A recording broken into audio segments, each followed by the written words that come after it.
So, okay, so let's take the case of a $2 million property. Okay. And you cut that into, or $1.75 million property, you cut that into 3 units, $250,000 plus land transfer taxes. Actually, not including land transfer taxes. Land transfer taxes, because if you buy a single family condo, you're still paying those land transfer taxes. So, okay, so 1.75, 250 for the build and renovation. Then you're looking at divided by 3. Was that? 633,000.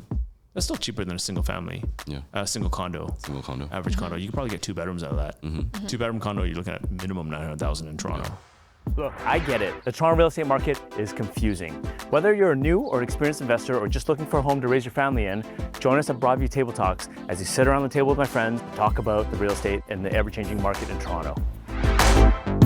Guys, welcome to another edition of Broadview Table Talks. Today we're going to be talking about something cool because Doug Ford just recently announced his whole plan for more housing. We need 1.5 million houses in Ontario in the next decade. And traditionally, that's 150,000 units per year. And traditionally, we've delivered maybe at most 100,000, but mostly it's like around 40 to 60,000. Yeah, and it's been a while since we've hit 100,000 too. That's exactly it. So it's going to be super aggressive. And we're going to be talking about how to convert single family homes to triplexes and why you should.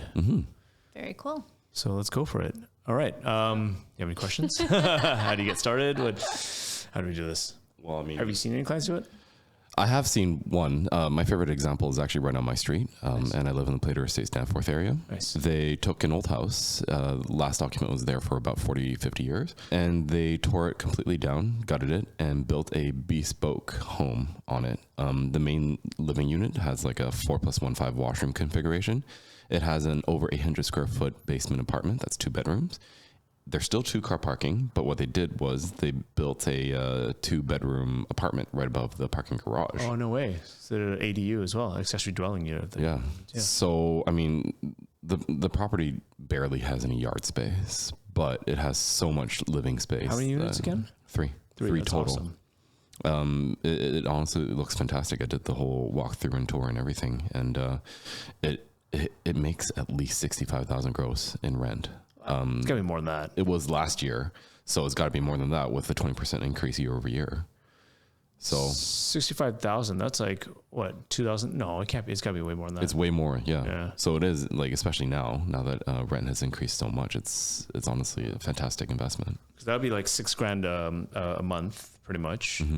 Right? No, actually, that's not $5,000 a month between 3 units. So it's got to be more than that. It's got to be like at least. Oh, sorry. 80, so 90. that calculation was based on the primary homeowner still living in the main unit and so the rent. Additional 60,000 additional income versus additional 0. Exactly. So that's pretty amazing.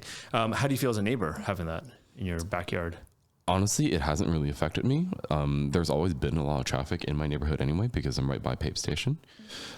So I haven't really noticed that much of a disturbance. And of course, once you start introducing every single lot as like a triplex, then yeah, maybe you'll see more people. But honestly, it's a family-oriented community anyway. You want to see people. You want to make sure that there are people around you. That's why you live in the city.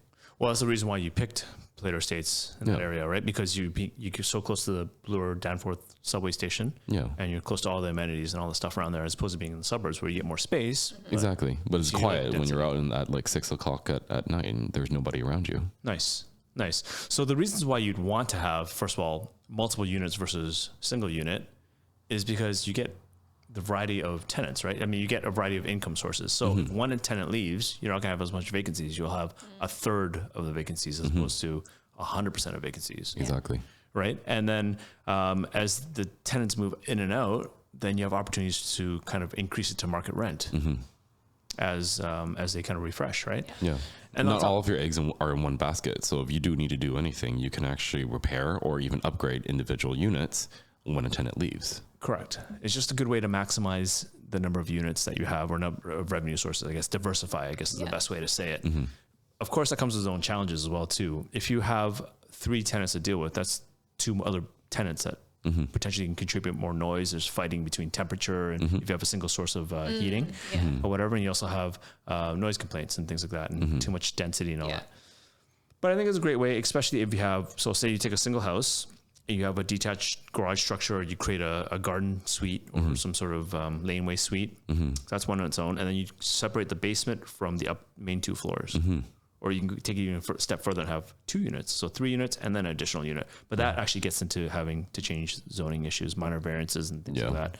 And maybe even development levies, which could be in excess of, 60, 70, 80, 100 grand, depending on the unit size. Yeah. So I think what Doug Ford's done has been beautiful. I think it's a great thing if it goes into, so now it's, if you guys don't know what's happening, basically instead of having to change through zoning, get permission for zoning, as long as you don't change the footprint of the size, then you can just go straight to building permits.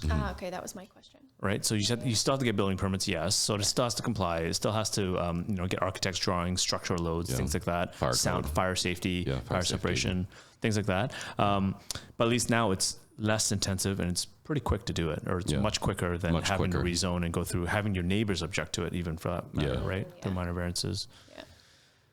So do you guys think you can convince anybody to, do you know of anybody that would want to convert single family to triplex? I mean, my dad would love to, but he's in Vancouver. But he always talks about doing this. They have the laneway housing, but in Vancouver. Yeah. Okay. Yeah, but not this. Yeah. I mean, people have always wanted to do this, especially families who want to pull a little bit more money out of their land that their house is sitting on.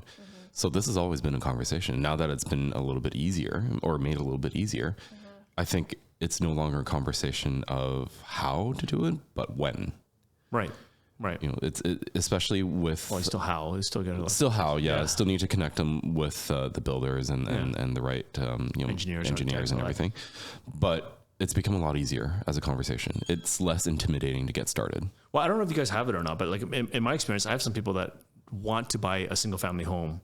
A single family meaning like it doesn't have to be detached. It can be like a semi, or it could be even a townhouse. You can still do this on townhouses, but they can't make that jump from 1+10, 1-bedroom condo, or renting even for that matter, and going into a house without having separate income, right? So I fit into that category.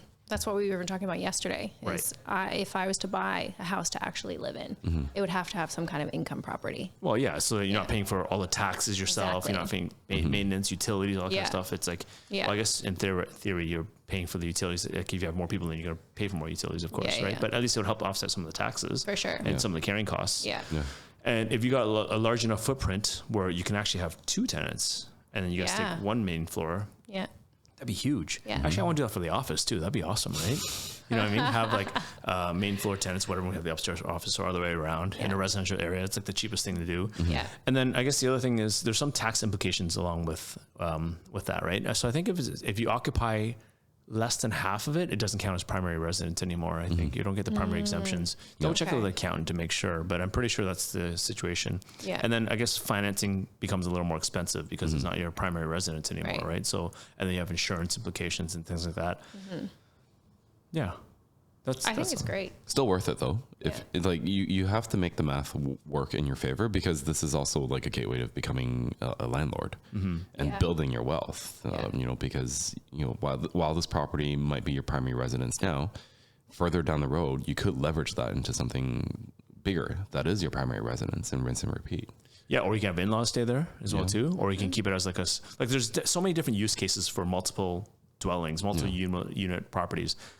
Office space, like a separate space just for you to studio space, creative space, whatever it might be, right? And you might rent that out to a separate person. You can have additional rental income. You can have, your kids live there while you age in place, or you can have in-laws there helping you out while you're raising kids, right? Like there's so many different options, I think.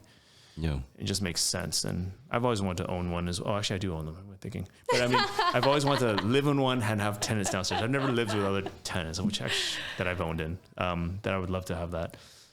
But it just makes so much more sense, I think. And I feel like it's the only solution. Yeah. For the affordability crisis, right? What else can we do? Yeah. Right? Yeah. I mean, at the end of the day, it just comes down to supply and demand to control prices, right? And then if you look at an average price of a downtown condo, you're looking at 730,000, I don't know, whatever it is right now, 680, 690, plus or minus 700,000 for an average condo. Yeah. Yeah. What if you got the cost of building that down to 400,000, right? By the time you do some renovations, it might be like 200,000 or whatever, and then maybe additional cost for what it takes to actually get that structure. You're probably looking about $400,000 a unit. You divide into 3, so 1.2 million for a triplex, maybe. Well, depending where you go, like depending, you're probably looking at and the neighborhood and the land value. 2 million. Exactly, exactly. So, okay, so let's take the case of a $2 million property, and you cut that into a $1.75 million property. You cut that into 3 units, $250,000 plus land transfer taxes. Actually, not including land transfer taxes. Land transfer taxes, because if you buy a single family condo, you're still paying those land transfer taxes. So, okay, so 1.75, 250 for the build and renovation. Then you're looking at divided by 3. What's that? That's 633,000. That's still cheaper than a single family. Yeah. Single condo. Average condo. You could probably get 2 bedrooms out of that. 2-bedroom condo, you're looking at minimum 900,000 in Toronto. Yeah. So there's economies of scale there, and operations as well too. Like you hire one landscaper, you don't have to pay maintenance fees. One roof to change, right? Like, snow shoveling and all that kind of stuff. Yeah. And for families too, they don't necessarily want to be like right in the middle of downtown in a Toronto. condo. They want to be in a neighborhood with a potential backyard space that you share with schools. Yeah. Exactly. Yeah. So I think it just makes sense to, if you can come up with the money for a larger property to turn to higher density, I think it just makes so much more sense. Yeah. Are there cases, do you think, that you wouldn't want to do that? Well, that's when we cross into the NIMBY territory. Right. Where you don't want that many people in your backyard, and you don't want your neighbors to have 3 different families living on the same plot of land. Right, because that could also create more traffic, more density. But like, it's allowed to do that now, so they can't say anything about it. Yeah. But as an investor, sometimes it might be better to not cut up a luxury home into 3 units. Maybe it's better to rent out to a single family that maybe potentially has more resources if they could afford theoretically the higher rent, right? And not have to damage the place into 3 units and keep it as a single family. Yeah. Because there's some people that aren't looking for a smaller unit in luxury neighborhoods. Right. Like certain houses in the Bridle Path, you wouldn't want to cut those up into multi-level apartments. Yeah, it wouldn't. But there is a condo there. There is a condo on Bridle Path. Yeah. On One Post Road. But you wouldn't want to cut up an existing house yet. Maybe. We haven't reached that point yet. I think it would depend where. Like the Bridle Path, the people that are buying those houses, they're not going to want to share their house. Exactly. But depending on the profile. Danforth or places like that, I think there's a lot of families that can't necessarily afford like a single detached that still want to be in that area for a multitude of reasons. Right.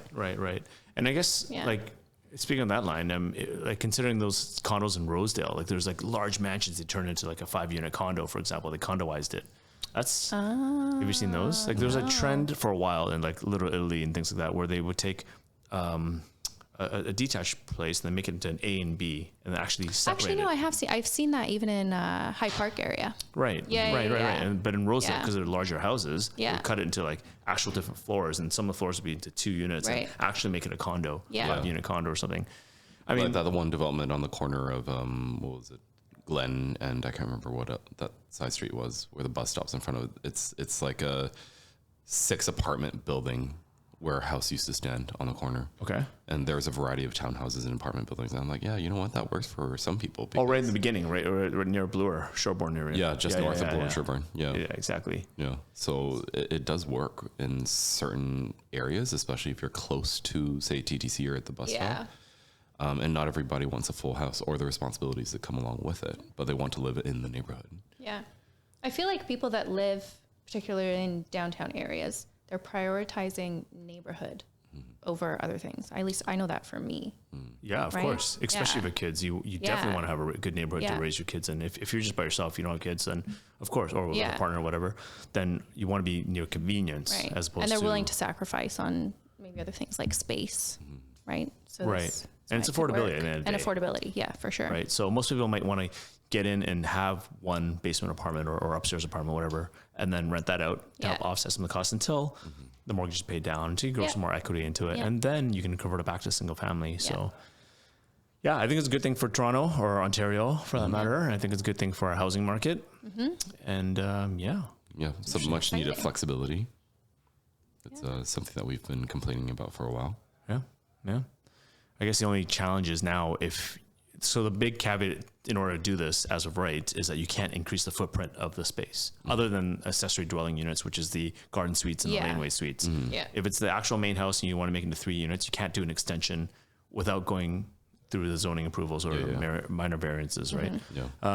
So I think if we ever got loosen that part of it, then it'll be so much easier, and there'll be so much more density here, and this city would be beautiful, and it'll be affordable finally.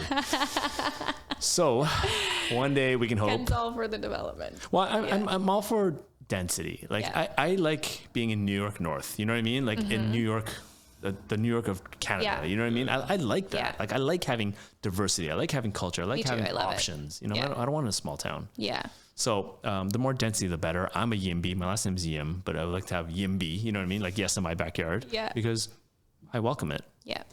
There's big challenges, like potentially. Like I have a house on the east side, but like when I was living there, I saw Yonge and Eglinton change from being a nice residential, quiet area to now all the tall towers in there. And I see the challenges that come with it. Like you can't park anywhere. There's so much traffic. When you're walking along the sidewalks, it gets so busy that you can't even you have to wait for Yeah. people to pass you, right? Yeah. So yes, that kind of sucks. The schools get overcrowded and like there's a lot more noise and all that, but I love it. Yeah. I love it. I don't know. I love it. That's part of living with in a big city. It's inevitable. Yeah, That's it's how I look at it. inevitable. Like, it's going to grow. It's a big city. Like you want to you can make a choice. Either you live in the city and live the city life, or you Exactly. move out to where it's a little bit quieter. Yeah, and that's like goes back to if we do this, like laneway houses is going to cut down on yard space. But when you live in a city, the city is your backyard. That's how I look at it. Yeah, Right? and You know- that's when you go to Yeah. the park. Exactly. True. Yeah. True. And the folks at City of Toronto Parks and Recreation, they're doing a wonderful job Yeah. using our tax dollars to create great green spaces for that. But actually, we use the parks a lot. Actually, I really like the parks. Yeah. Yeah, they have excellent playgrounds, excellent wading pools. Yeah. You know, trees are great. Dog parks. Yeah, dog parks. Yeah. True. Well, okay. Well, I guess that's another topic for another day about density in Toronto and a growing city. Yep. But these are the challenges we're faced with, and this is what's happening in our city, and I welcome those changes. So looking forward to see what happens out of it. Cool. And if you have any questions about converting a single family or investing in a single family, turning into a triplex and seeing how the numbers work, give us a call. Actually, you know what? Before we do that, before we sign off, I want to give a quick overview of all the different expense categories that you can see. Actually, you know what? Give me a call if you want to hear about that. Never mind. It's too much. All right. See you guys. Okay, bye. Add it up.